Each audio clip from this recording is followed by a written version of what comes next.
Hi, I am Sophia. Welcome to True Payback, where story hits different. Hit subscribe. Let's dive in. The call came on a Tuesday afternoon while I was reviewing quarterly reports in my downtown office. Sarah, it's Dad. His voice had that careful tone he used when he was about to ask for something. Or in this case, uninvite me from something. Hi, Dad.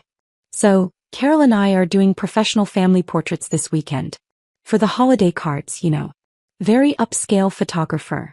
Expensive setup. I waited. There was always a but coming. The thing is, Carol has a very specific vision. She wants the photos to show a cohesive family unit. Her children, me, that classic blended family look. Her friends are all very successful people. They'll be receiving these cards. Country club members, business associates, people from her charity boards.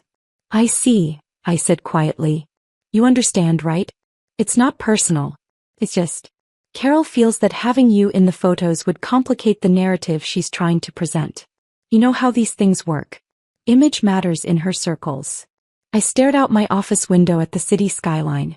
23 floors below, people moved like ants through their lives, unaware that somewhere above them, a daughter was being erased from her father's family portrait. Her circles, I repeated. Don't take it the wrong way, sweetheart. You'll always be my daughter. This is just for the cards. Carol's worked very hard to build her social standing, and these photos are important for that. You'd want her to be happy, right? In the background, I heard Carol's voice. Richard, tell her it's nothing personal. We'll do a casual photo with her some other time. Did you hear that? Dad said brightly. We can do our own photo another time. Just you and me. Casual. No pressure. My brother's voice joined the background chorus. Dad, just tell her. We've got the photographer booked for 3 hours and we're already running behind schedule. Marcus agrees this is the best approach, Dad added. It's really just a practical decision, Sarah. I was 28 years old. I had a master's degree in finance from Wharton. I managed a private investment portfolio worth over $40 million. I sat on the boards of 3 successful companies. Forbes had featured me in their 30 Under 30 issue 6 months ago. And my father was uninviting me from family photos because his new wife thought I'd complicate the narrative. Sarah? You still there? I'm here. So you understand? No hard feelings. I thought about the last 4 years. The gradual exclusion. The slow erasure. Dad had married Carol 18 months after Mom died. Carol came with 2 perfect children, Brandon, 25, and Madison, 23. Both working in finance, both polished and professional, both exactly the kind of successful offspring that photographed well for country club Christmas cards. I'd been patient. I'd been understanding. I'd watched as Carol redecorated the house Mom had chosen every detail of.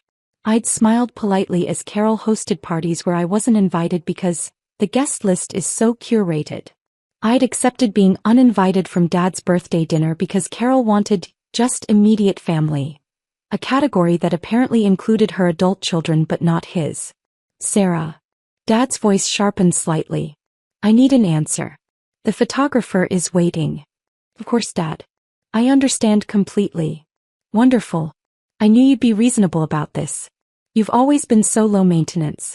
Not like, well, never mind. I'll call you next week, okay? Sure. Love you, sweetheart. I hung up. For a moment I sat completely still, phone in hand, staring at nothing.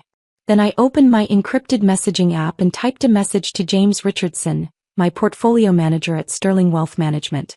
James, withdraw all capital from Anderson Hospitality Group immediately. Full liquidation. Execute today. His response came within 30 seconds, confirming, complete withdrawal of $4.1 million investment from AHG.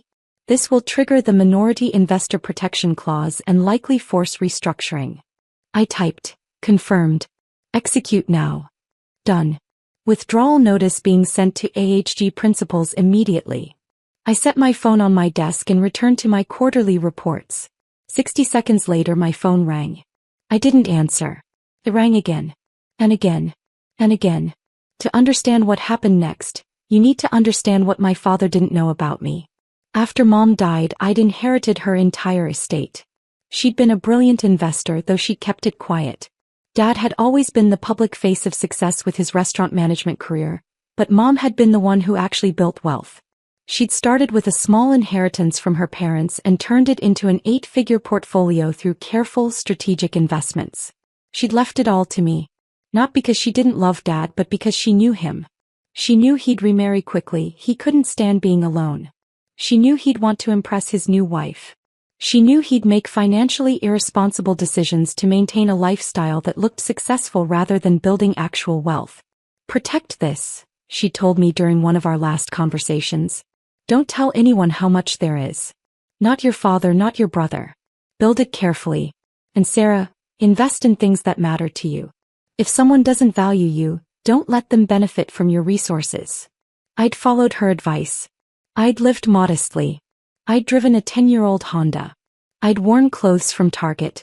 I'd worked a regular job as a financial analyst at a mid-sized firm, even though I didn't need the income. To everyone who knew me, I was just Sarah. Sweet, quiet Sarah who'd never quite lived up to her successful father and brother. What they didn't know was that I'd been investing Mom's money brilliantly. I'd started an anonymous investment fund. I'd built partnerships with emerging businesses. I'd provided capital to companies that needed backing from someone who understood long-term value over short-term flash. One of those companies had been Anderson Hospitality Group. 3 years ago, Dad had quit his corporate restaurant management job to start his own restaurant consulting firm. He'd partnered with 2 other industry veterans.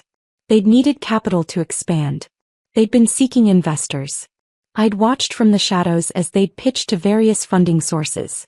Most had turned them down. The market was saturated, their business plan was decent but not exceptional, and they lacked the capital reserves to weather the industry's volatility. Then an anonymous investor had come forward through Sterling Wealth Management. The investor offered $4.1 million in exchange for a 15% equity stake and a seat on the advisory board, to be occupied by a designated representative. The terms were generous. Almost too generous. Dad and his partners had accepted immediately. What they didn't know was that the designated representative, who attended their quarterly board meetings remotely, a sharp-voiced woman named Jennifer Chin, was actually my law school roommate acting on my behalf. What they didn't know was that their mysterious benefactor was the daughter Dad kept forgetting to invite to family events. For 3 years I'd watched the company grow. I'd provided strategic guidance through Jennifer. I'd connected them with vendors I knew from other investments.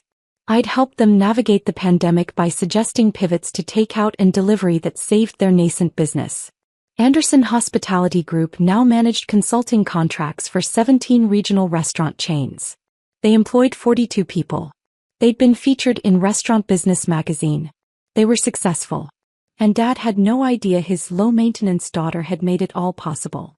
My phone continued ringing throughout the afternoon. First Dad. Then Marcus, my brother, who worked at Anderson Hospitality Group as Director of Operations. A position he'd gotten not through merit but through Dad's insistence on keeping it in the family. I let every call go to voicemail. At 4:47 p.m., my office phone rang. My assistant, Kevin, buzzed me. "Sarah, there's a Richard Anderson on the line. Says he's your father. Says it's urgent. Not available.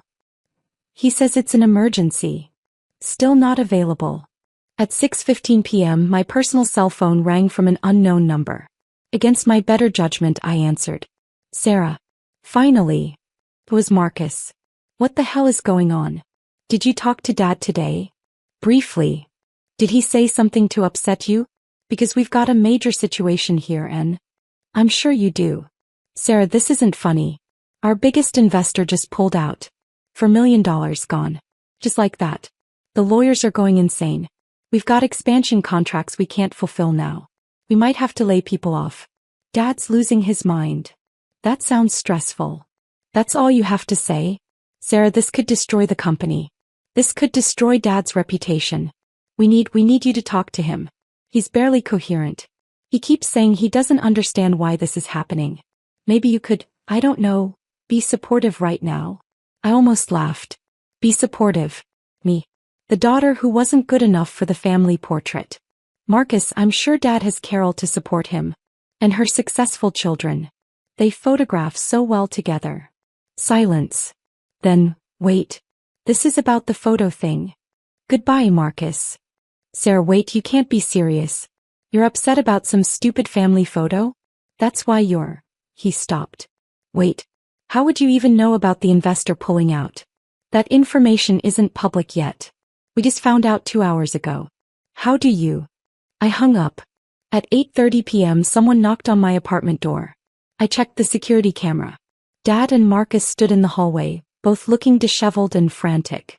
I didn't open the door. Sarah, please. Dad's voice was muffled through the door. I know you're home. Your car's in the garage. Please, we need to talk. Silence. Sarah, I'm sorry about the photo thing. Carol was just, she gets anxious about these social things. It wasn't personal. You know I love you. More silence. Marcus's voice. Sarah, come on. Don't be childish. Whatever's going on, we can talk about it like adults. But right now we've got a real crisis and you need me to fix it? I called through the door. Silence on their end now. Sarah. Dad's voice was quieter. Sweetheart, do you know something about this investor situation? The investor who wanted just a cohesive family unit? I asked. The investor who didn't fit the narrative? That investor. I heard Dad's sharp intake of breath. Sarah, open this door. Why? Am I suddenly good enough to be included in something? Sarah Marie Anderson, you open this door right now. Or what, Dad? You'll uninvite me from more family events? Oh wait, you can't uninvite me from something I was never invited to in the first place. Marcus's voice. Oh my God. Sarah, are you the investor? You. That's impossible, Dad said. Sarah works as an analyst. She drives a Honda. She wears. Marcus, that's impossible. Then you have nothing to worry about, I said calmly. I'm sure your real investor will reconsider. Maybe if you sent them a really nice family portrait. Very cohesive. Great narrative. Sarah. Good night, Dad. Say hi to Carol for me. Tell her I hope the photos turn out beautifully. I'm sure they will, now that they won't be complicated by my presence. I walked away from the door. Behind me I heard Dad say, She can't possibly. Marcus, your sister works a regular job. She's never shown any interest in. Dad, Marcus interrupted. When's the last time you actually talked to Sarah? Like really talked to her? Asked her about her life? Silence. Yeah, Marcus said quietly. That's what I thought. Their footsteps eventually faded down the hallway. The next morning I received an email from Jennifer Chin, copying me on the official withdrawal documentation sent to Anderson Hospitality Group. The email chain below showed the panic. From Dad, we need to speak with the principal investor immediately. This withdrawal will devastate our expansion plans. Surely we can negotiate terms that work for everyone. From Jennifer, my client's investment decisions are final. Per the terms of your original agreement, withdrawal is permitted with 48-hour notice. That notice has been provided. From Marcus, can you at least tell us why? What did we do wrong? Our performance metrics have been excellent. From Jennifer, my client invested in your company based on certain values and principles. Recent actions by senior management have demonstrated a misalignment with those values. My client prefers to invest in entities that understand the importance of family, loyalty, and inclusion. From Dad, if this is about my daughter, we can fix that. We can include her in company events. We can. From Jennifer, my client's decisions are not transactional. This is not a negotiation. The withdrawal stands. I closed the email and went to make coffee. Over the next week things escalated. Anderson Hospitality Group's expansion contracts fell through. They couldn't secure alternative funding on such short notice. They had to delay 3 major client projects. 2 of their competitors immediately moved to poach those contracts. Industry publications started asking questions. What happened to AHG's mystery investor? Inside the sudden shakeup at Anderson Hospitality Group. Dad called 17 times. I didn't answer. Marcus sent 12 text messages, ranging from angry to pleading. I didn't respond. Carol sent me a Facebook message. I don't know what your father did to upset you, but punishing his business seems excessive. Perhaps we could meet for coffee and discuss this like mature adults. I blocked her. On Friday evening, exactly 1 week after the phone call about family photos, my doorbell rang. This time it was just Dad. Alone. I checked the camera. He looked terrible. Exhausted. Older. I opened the door.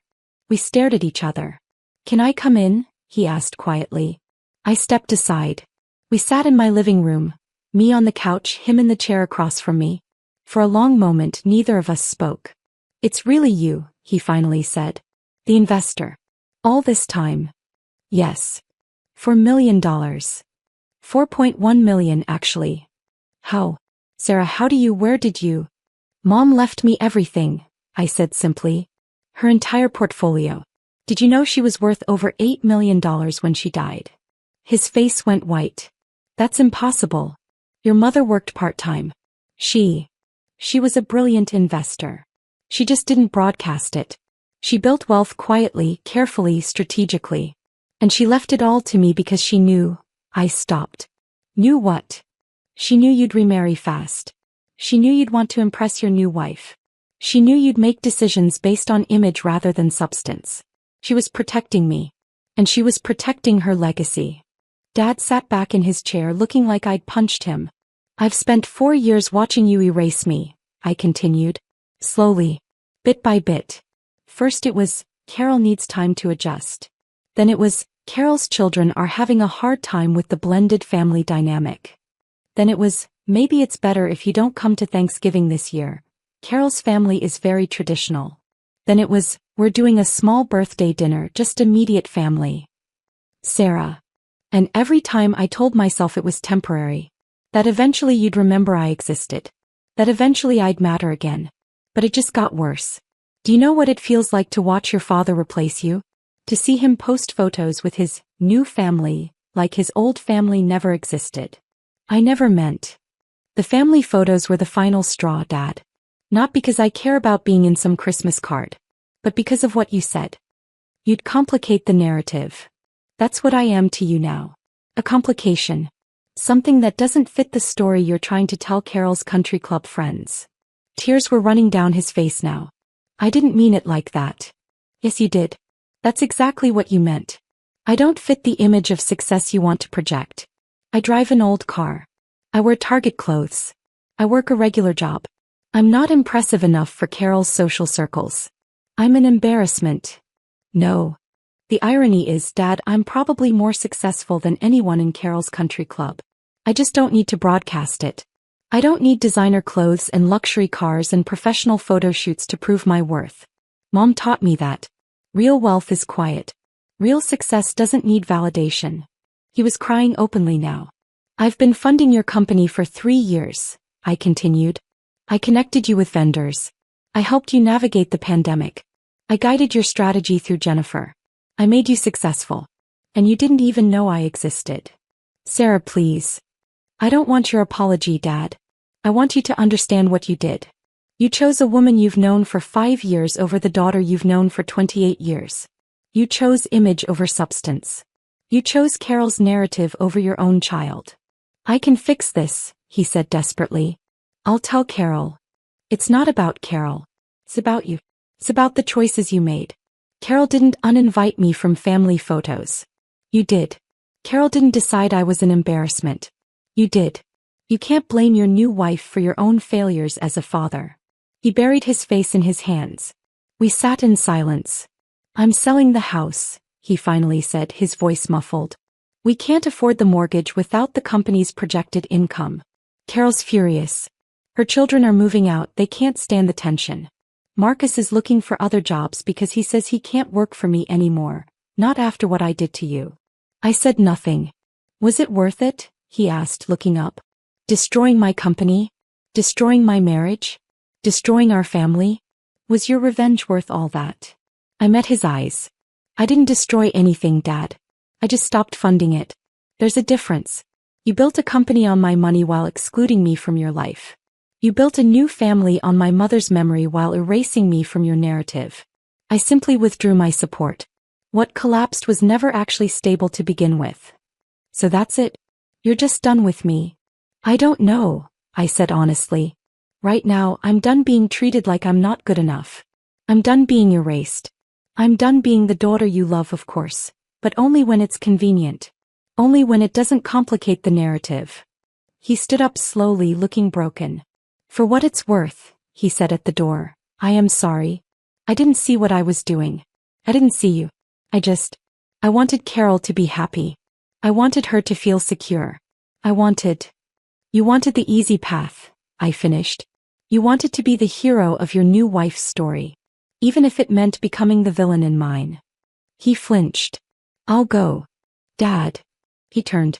The photo shoot. How did it go? His laugh was bitter. Carol canceled it. Turns out her friends weren't as impressed with our blended family once they found out my company was collapsing and my daughter had been the one keeping it afloat. Funny how that works. After he left, I sat in the silence of my apartment. My phone buzzed. A text from Jennifer. The company's offering to buy back your equity stake at a 40% loss. They're desperate. What do you want to do? Thought about Mom. About what she taught me. About strategic investing and long-term thinking and knowing when to hold and when to fold. I typed, counteroffer. I'll reinvest the $4.1 million under new terms. I get 30% equity, a voting board seat and veto power over all major decisions. Non-negotiable. They have 48 hours to accept. Jennifer's response, that's aggressive. They'll probably refuse. Me, then they'll collapse.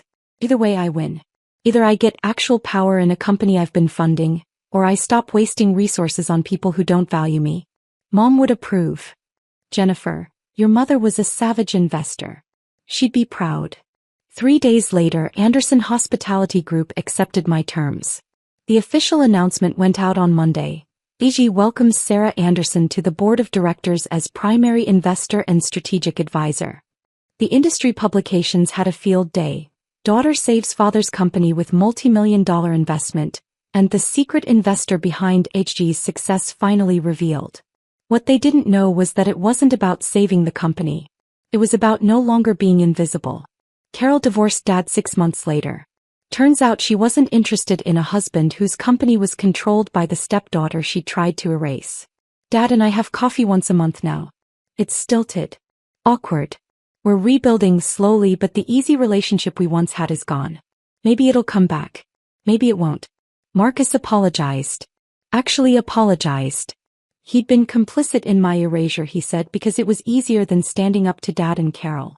He's still at the company, but now he reports to me. It's weird for both of us. Last week, the company photographer called about scheduling new promotional photos for the website. Should we include all board members? She asked. I thought about it. Yes, I said. All board members. Because that's what you do when you value people. You include them. She probably thought I was weird for being so emphatic about a corporate photo shoot. But I understood what Mom had tried to teach me. Real family doesn't erase you to simplify the narrative. Real success doesn't require you to be invisible. And real wealth isn't just about money. It's about knowing your worth and never letting anyone convince you that you're a complication in your own story. The photos turned out great, by the way. Everyone was included.